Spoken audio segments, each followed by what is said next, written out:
Hi అందరికీ. మనం ఈరోజు 5 ఎండ్తో ఏ స్క్వేర్ ఉన్నా కానీ దాన్ని ఈజీగా 1 సెకండ్లో ఏ విధంగా ఫైండ్ అవుట్ చేయొచ్చో చూద్దాం.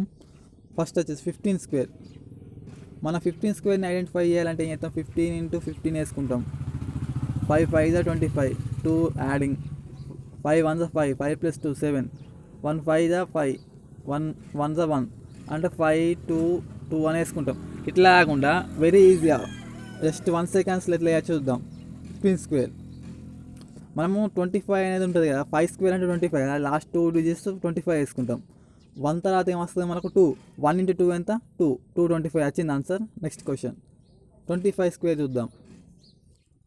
మన లాస్ట్ 5 స్క్వేర్ అంటే 25 మనకు తెలిసేది, ఇది లాస్ట్కి వేసుకుంటాం.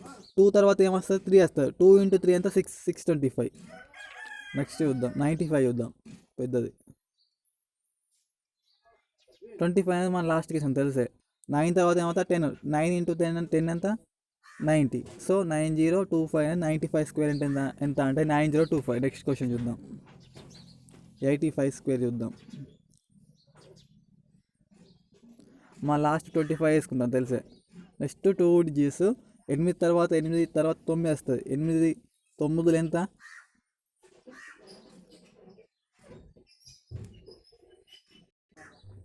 72. జస్ట్ 7225 అనేది 85 స్క్వేర్ ఎంత అవుతుంది అంటే 7225. నెక్స్ట్ 35 చూద్దాం. 35 స్క్వేర్ ఎంత? జస్ట్ మనం ఇలా ఇట్లా వేయాల్సిన అవసరం లేదు, లాస్ట్ 25 అవుతుంది తెలుసు. దాని ముందు 2 డిజిట్స్, 3 తర్వాత 4 వస్తుంది. 3 4 12. 1225 అనేది 35 స్క్వేర్. ఈ విధంగా మనం 5 ఎండ్తో ఏ స్క్వేర్ వచ్చింది దాన్ని ఈజీగా ఫైండ్ అవుట్ చేయొచ్చు. మన ఛానల్ని సబ్స్క్రైబ్ చేయకపోతే subscribe our channel and share your friends, like the video. Thank you.